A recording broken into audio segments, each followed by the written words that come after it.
지난 맥주 감사주일 때 설교한 제목 생각나세요? 감사 만만이었습니다. 우리 옆 사람 보고 미사로 인사하고 대화로 칭찬하는데요. 옆 사람 보고 인사합니다. 사랑하는 성도님, 감사 제목이 만만가지가 되는 감사 만만의 7월 되기 바랍니다.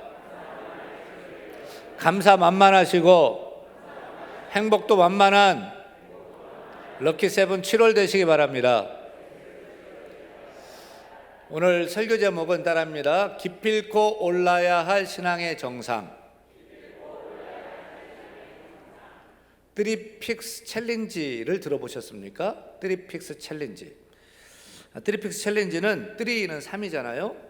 픽스는 봉우리입니다. 챌린지는 도전. 그래서 3봉우리 3개를 하루 24시간 안에 도전하는, 정복하는 이 탐험기입니다. 외국인들이 방송에 출연해 한국 생활을 보여주고 있는 어서와 한국은 처음이지 라는 그 프로에 탐험을 좋아하는 외국인 4명이 한국에서 가장 높다는 산 3개를 하루 24시간 안에 도전하는 일에 뭉쳤어요.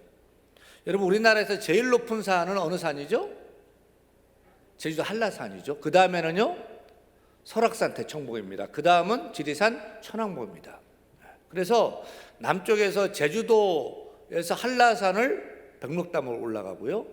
백록담 맞죠? 네, 올라가고 비행기 타고 구례에 가가지고 지리산 천왕봉을 정복하고 또 속초로 이동해서 설악산 대청봉을 하루 24시간 안에 올라가는, 정복하는 일을 성공했을까요? 못했을까요? 야, 우리 하나 올라가는 것도 하루가 더 걸릴 것 같은데요? 이동해 가면서 하루에. 잠깐 사진 한번 보세요. 하루 24시간 안에 한라산, 지리산, 설악산을 정복하는데 얼마 걸렸어요? 23시간 39분. 그러니까 21분을 남기고 성공을 했습니다. 한국 최초의 트리픽스 챌린지 기록이라고 합니다. 여러분도 산을 오르는 등산을 좋아하시는지요?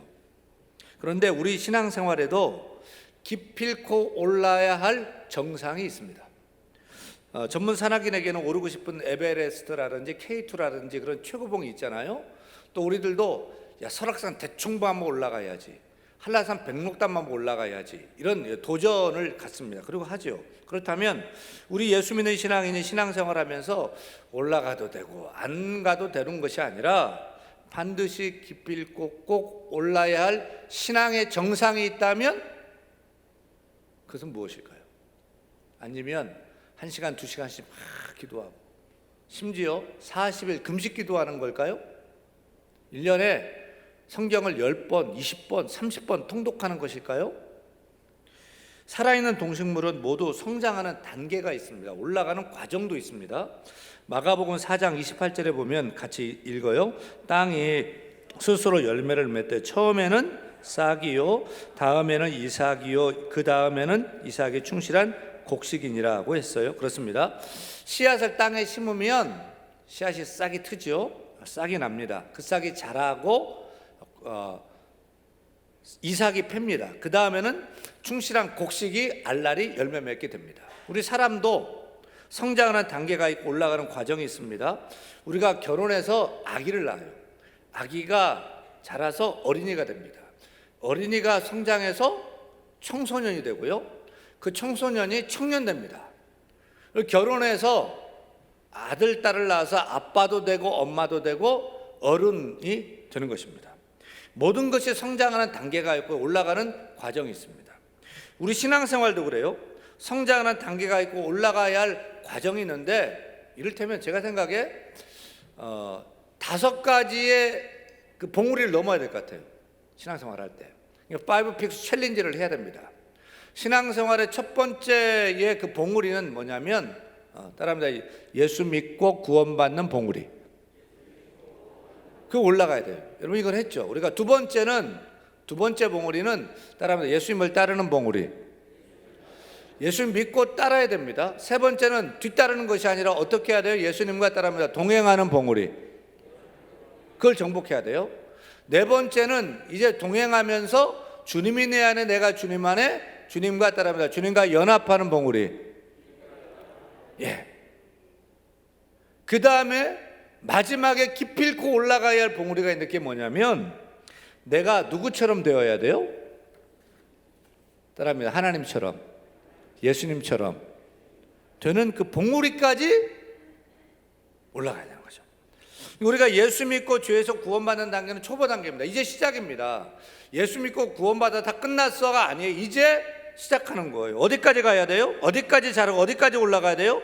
우리 신앙의 정상은 예수 믿고 구원받고 주님을 뒤따르다가 주님과 옆에 동행하고 주님이 내 안에, 내가 주님 안에 연합하고 그 다음에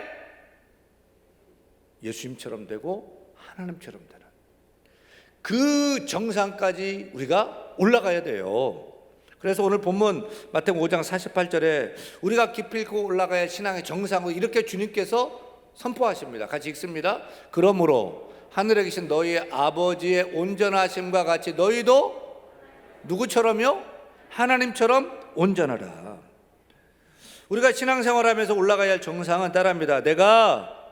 우리가 하나님처럼, 예수님처럼 온전해지는 것이다. 거기까지 올라가야 돼요. 아멘. 여기서 온전이라는 말은 영어로 perfect라는 말인데, perfect는 뭐 흠이나 결점이 없는 완벽을 말합니다. 근데 우리는 부족하고 연약하고 부패한 존재인데 어떻게 우리가 하나님처럼 예수님처럼 완벽할 수 있겠습니까? 불가능하죠. 따라서 온전하라는 말을 완벽으로 해석하기보다는 성숙으로 해석하면 더 와닿을 것 같아요. 성숙으로. 우리가 성경 읽으면서 온전이라는 말이 나오면 무조건 성숙으로 바꿔서 읽으면 맞습니다. 예를 들어서 디모데후서 3장 16절 17절 말씀 같이 읽어요. 모든 성경은 하나님의 감동으로 된 것으로 교훈과 책망과 바르게 함과 의로 교육하기에 유익하니 이는 하나님의 사람으로 온전하게 하며가 나오는데, 그때 온전하게 하며를 성숙하게 하며 모든 선한 일을 행할 능력을 갖추게 하려 함이라. 이렇게 읽으면 맞습니다. 따라서 우리가 올라가야 신앙의 그 정상인 그 하나님처럼 되는 일을 얘기하시면서 마태복음 5장 48절도 우리가 이렇게 읽으면 돼요. 같이 한번 읽어요. 그러므로 하늘에 계신 너희 아버지의 온전하심 같이 너희도 온전하라를 어떻게 읽으라고요? 성숙하라로 읽으면 맞습니다. 사랑하는 여러분, 우리가 기왕 신앙생활 하는데 자라야 될 줄 믿습니다. 성장해야 될 줄 믿습니다. 올라가고 또 올라가야 될 줄 믿습니다.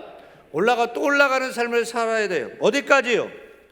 우리는 부족하고 우리 연약한 존재지만 조금씩 더 온전해지고 더 성숙해져서 하나님을 닮아가고 예수님을 닮아가는 그런 온전체가 될 수 있기를, 성숙한 사람 될 수 있기를 간절히 축원합니다.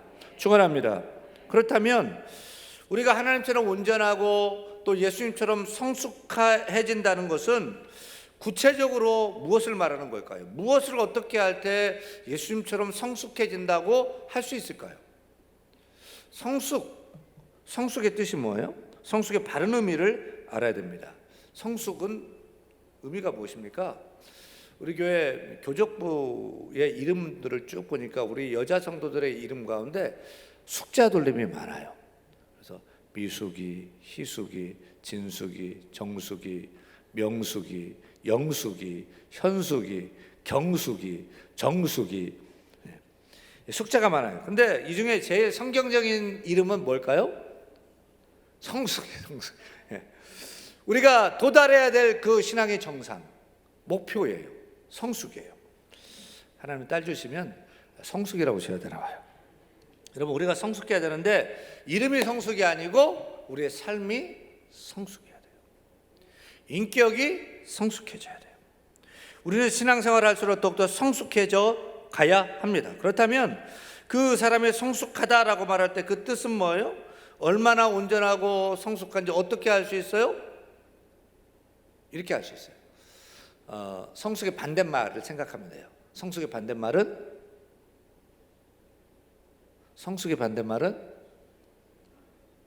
미숙입니다. 미숙. 미숙이들 너무 시험 들지 마시고요.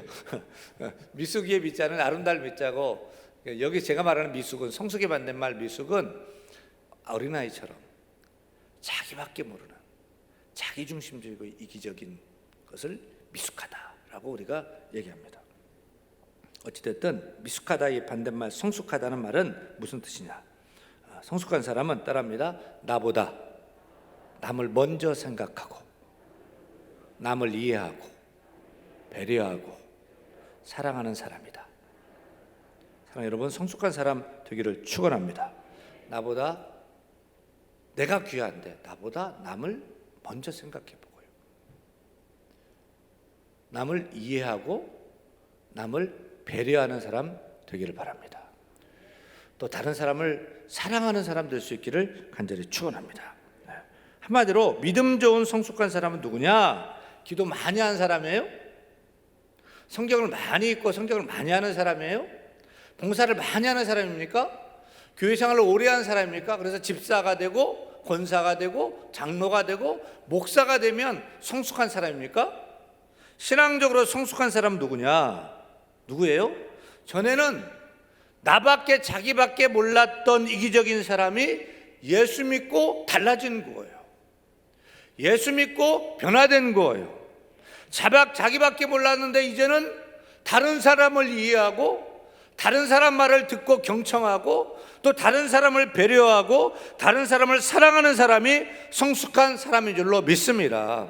위로 하나님을 사랑하고 옆으로 가족과 이웃들을 내 몸처럼 사랑하는 사람, 아래로 없고 가난하고 미천하고 아무것도 아닌데 그가 불쌍해 보이고 그가 공일한 마음이 생기고 그를 도와야 되겠다 하는 마음이 생기는 그 사람이 진정 믿음 좋은 사람이고 진정 성숙한 사람임을 깨달아야 할 줄로 믿습니다.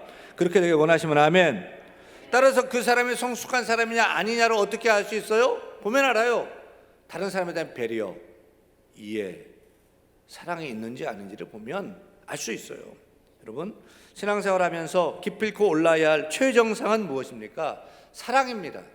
신앙생활하는 믿음 정말 중요하죠. 소망 없이 못 살죠. 그런데 믿음, 소망, 사랑 중에 그 중에 제일은 사랑이라고 했습니다. 베드로후서 1장 5절 7절에서도 사도 베드로는 이렇게 말하죠. 같이 읽어요. 그러므로 너희가 더욱 힘써 너희 믿음에 덕을 쌓고 덕에 지식을 쌓고 지식에 절제를 쌓고 절제에 인내를 쌓고 인내에 경건을 쌓고 경건에 형제 우애를 쌓고 형제 우애에 사랑을 뭘 더하라고요? 사랑을 더하라. 사랑이 맨 꼭대기예요. 최정점이에요. 최정상이에요. 우리가 천국의 방언을 하고 천사의 말을 할지라도 사랑이 없으면 소리나는 구리와 울리는 꽹과리가 될 뿐입니다. 우리가 예언하는 능력이 있어 미래를 다 내다보고 모든 비밀을 알고 모든 지식을 다 알고 산을 옮길 만한 믿음이 있어도 사랑이 없으면 아무것도 아니고요. 내 몸을 불사르게 내어줄 그런 헌신과 또 모든 것으로 구제할 수 있는 그런 마음이 있어도 사랑이 없다면 아무 유익이 없는 것입니다. 여러분, 신앙생활의 최정점은 사랑이다. 믿음도 중요하고 소망도 중요한데 사랑이다. 우리가 올라가야 할 정상은 사랑이다. 사랑하는 사람이 성숙한 사람이고 사랑하는 사람이 믿음 좋은 사람이고 사랑하는 사람이 예수님 닮은 신앙인 것입니다. 우리 모두가 다 서로 사랑하십시다. 서로 사랑하십시다. 하나님처럼 온전해지고 예수님처럼 성숙한 사랑의 사람이 다 되어야 될 줄로 믿습니다. 근데 우리가 사랑한다 할 때 사랑도 여러 종류가 있어요. 사랑도 여러 질이 있고 또 여러 급이 있고 여러 차원의 사랑이 있습니다. 우리가 가족 간에 사랑한다고 하죠. 당연하죠. 부부 간의 사랑, 부모가 자녀를 사랑하고 자녀가 부모를 사랑하고 형제와 자매가 서로 사랑하는 스톨기의 사랑이 있어요. 남녀 간에 뜨겁게 사랑하는 에로스의 사랑이 있고요. 친구가 너무 좋아요. 친구를 사랑해요. 친구와 우정을 쌓아가는 필리아의 사랑이 있습니다. 모두 다 아름다운 사랑입니다. 근데 이런 사랑은 세상 사람들도 이런 사랑 다 하려고 합니다. 또 나쁜 사람도 그렇게 살아야 돼라는 것을 압니다. 그런데 가족 간의 스톨게 사랑보다 더 진하고 연인 간의 그 에로스 사랑보다도 더 뜨겁고 또 친구들 간의 필리아 사랑보다 더 깊은 완전한 사랑이 있는데 그 사랑은 어떤 사랑이죠? 어떤 사랑이죠? 아가페 사랑입니다. 아가페 사랑. 아가페 사랑. 아가페 사랑이 사랑의 최정점이에요. 아가페 사랑하는 것이 신앙생활의 최정상, 최고봉에 오르는 것입니다. 왜요? 높고 높으신 하나님은 아가페 사랑을 하셔요. 높고 넓고 깊은 우리 예수님의 사랑은 아가페의 사랑이에요. 아가페의 사랑은 조건이 없는 사랑, 무조건적인 사랑입니다. 이유도 따지지 않고 다음 없이 베풀어주는 사랑이 아가페 사랑입니다. 세상은 하나 받으면 하나 주는 기브 앤 테이크 사랑을 합니다. 하지만 아가페 사랑 받지 않았는데도 먼저 주는 사랑입니다. 하나 주는 것이 아니라 모든 것을 주는 사랑입니다. 아낌없이 주는 사랑입니다. 그래서 하나님은 하나밖에 없는 독생 성자를 우리를 위해 다 내어주신 줄로 믿습니다. 아가페의 사랑입니다. 사랑받을 자격이 없어도 아낌없이 주는 사랑이 아가페의 사랑이에요. 여러분, 이 아가페의 사랑이 하나님의 사랑인 줄 믿으시면 아멘. 우리 예수님이 우리 죄인을 사랑하셔서 생명 다 물과 피를 쏟아 죽으셨던 그 사랑이 아가페의 사랑임을 믿으시면 아멘. 조건 없이 무조건적으로 그냥 사랑해 주는 사랑이 아가페 사랑이에요. 우리가 사랑하는데 어디까지 가야 되냐면 아가페 사랑, 하나님처럼 예수님처럼 아가페 사랑까지 올라가야 된다. 그 아가페 사랑의 최고점, 최정점은 뭐죠? 나를 미워하는 사람을 내가 사랑하는 거예요. 나를 싫어해요. 발목 잡아요. 또 소위 말하는 배신, 너무 속상하고 너무 당했어요. 그런데도 사랑하는 사랑까지 가는 것이 아가페 사랑입니다. 한마디로 원수를 사랑하는 것입니다. 원수 사랑이 신앙생활의 최정상이고 최고봉입니다. 원수 사랑할 때 우리가 비로소 하나님을 닮아가고 예수님을 닮은 작은 예수로서 서게 되는 것입니다. 그래서 우리 예수님께서 하나님처럼 온전해지기는 최정상에 오르기 위해서 이렇게 하라고 말씀하시죠. 43절 44절 같이 읽습니다. 또 내 이웃을 사랑하고 내 원수를 미워하라 하였다는 것을 너희가 들었으나 나는 너희에게 이르노니 너희 원수를 사랑하며 너희를 박해하는 자를 위하여 기도하라. 나는 너희에게 이르노니 너희 원수를 사랑하며 너를 박해하는 자를 위하여 기도하라. 할렐루야. 여러분, 원수 있습니까? 정말 나를 힘들게 하는 사람이요, 괴롭히는 사람이요, 악의적으로 구는 사람이요, 정말 발목 잡는 사람이요, 정말 도움 안 되는 사람이요, 계속 자기 머리채 붙여서 힘들게 하는 사람, 말마다 상처 주는 사람이요, 믿고 싫은 사람 있잖아요. 생각하면 열 뻗어요. 뚜껑 열려요. 화나게 하는 그런 원수 있지 않습니까? 없습니까? 없어요? 여러분 다 천사예요? 저는 있는데 한두 명은 다 있을 거예요. 근데 우리 주님께서 그런 원수까지도 사랑하라. 용서하라가 아니고 사랑하라. 박해하는 자를 위하여 기도하라. 축복하라. 말씀하셔. 할 수 있겠어요? 어렵지요.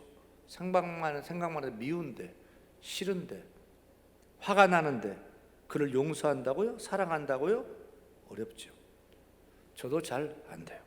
싫은 것은 싫고 미운 것은 믿거든요. 그래서 원수를 사랑하기 정말 힘들고 그건 안 되거든요. 다른데 그건 안 돼요. 정말 어렵기 때문에 우리가 꼭 반드시 올라가야 그 정점이, 그 사랑이, 그 예수님의 사랑이, 아가페 사랑이 원수 사랑인 거예요. 우리가 잘 아는 사랑의 원자였던 손양원 목사님 아시죠? 자기 두 아들을 죽인 요순반란 사건 때 두 아들을 죽인 그 원수를 용서해주고 거기서 멈춘 것이 아니라 자기의 양아들을 삼습니다. 여러분, 이런 원수 사랑을 베푼 손양원 목사님은 천사라 그렇게 할 수 있었을까요? 원래 그렇게 사랑이 많은 분이니까 그렇게 할 수 있었을까요? 손 목사님의 따님이었던 손동희 원사님 우리 교회 오셔서 간증을 하셨는데 잊혀지지 않는 그런 대목이 있어요.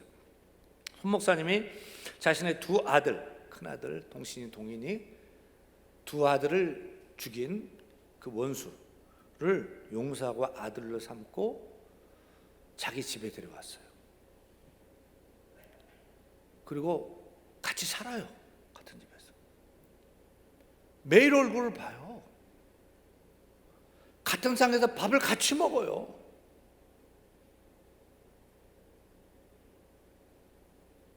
가능할까요? 할 수 있을까요? 주님의 사랑으로 원수를 용서했고 양아들을 삼았다고 쳐요. 주님의 사랑으로. 근데 그를 내 집에 들여서 같이 살고 매일 얼굴을 보고 매일 밥을 같이 먹고 용돈이 필요한 용돈을 주고 학교를 보내주고 등록금을 내서. 여러분, 그렇게 할 수 있겠어요? 따님은 손 목사님 말씀하시는데 우리가 사랑의 원자탄이라고 하고 예수님의 화신이라고 하는 손양원 목사님은 그의 입에 혀에 혓바늘이 다 돋아서 밥을 드실 수가 없었대요. 아들 죽인 원수를 용서하고 사랑한다고 하긴 했는데 마음은 아직 다 받아들여지지 않은 거예요. 인격은 안 되는 거예요. 그래서 사랑해서 누르고 막 하려고 하는데 미치겠는 거죠. 혓바늘이 다 밥을 먹을 수 없고 잠을 잘 수 없고. 그럼에도 불구하고 손 목사님은 자신의 두 아들을 죽인 원수를 따뜻하게 불러 사랑과 함께 살아 키웠어요. 어떻게 해서 손 목사님은 자신의 두 아들을 죽인 원수를 용서하고 그 원수를 양아들을 삼은 줄 아십니까? 다른 것이 아니에요. 원수를 사랑하라. 그 주님의 말씀의 명령에 순종했기 때문이라고 합니다.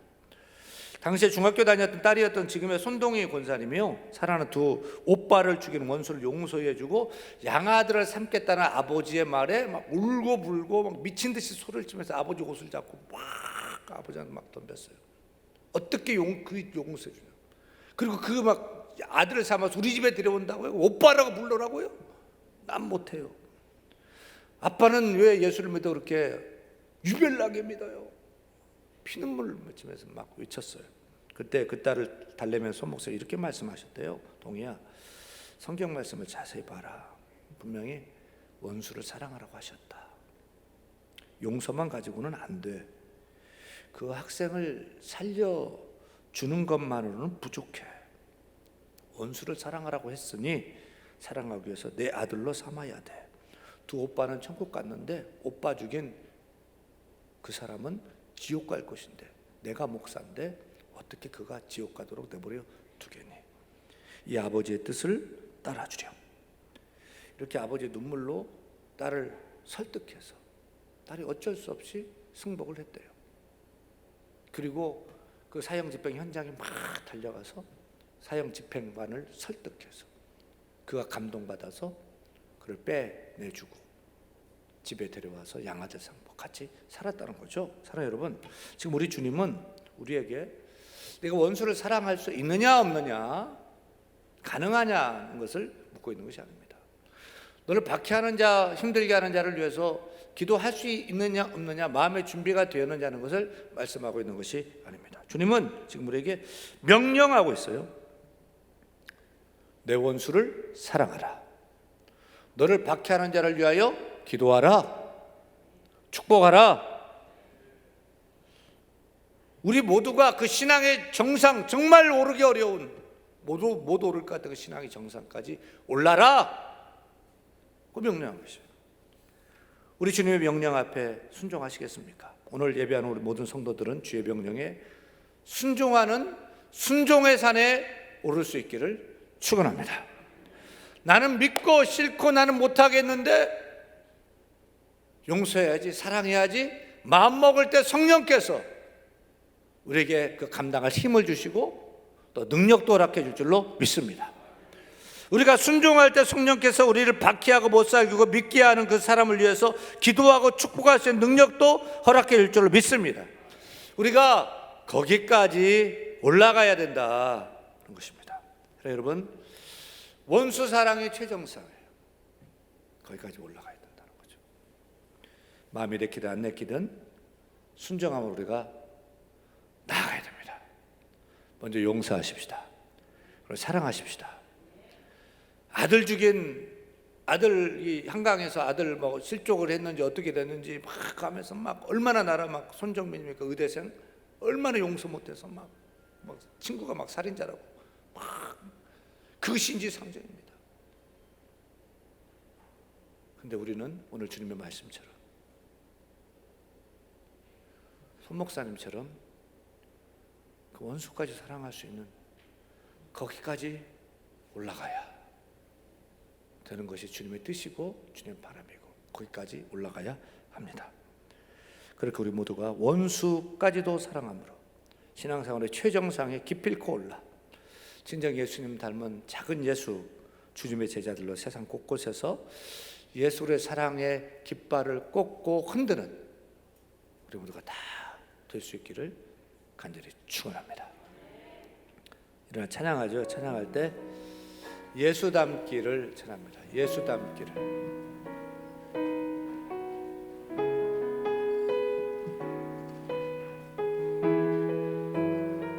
내 삶의 소망, 내 삶의 소망, 내가 바라는 한 분, 내가 바라는 한 분, 예수 닮기를, 예수 닮기를 내가 원하네. 한없는 사랑, 풍성한 공연, 풍성한 그늘, 예수 닮기를 내가 원하네.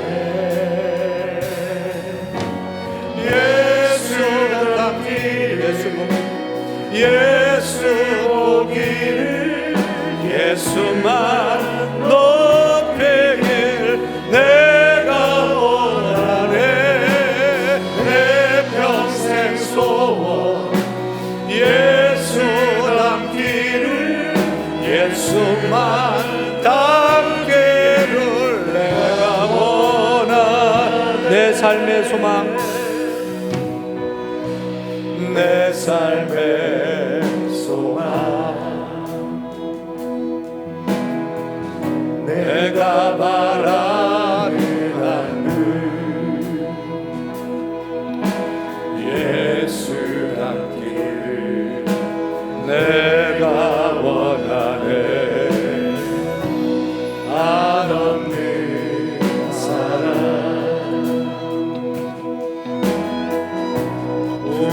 풍성한 그늘,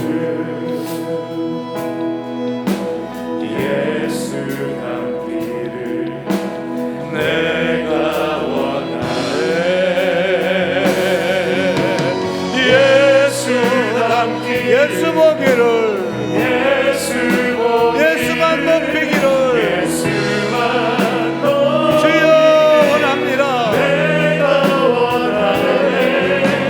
내 평생 소원 예수 닮기를, 예수만 닮기를 내가 원하네. 온유하시고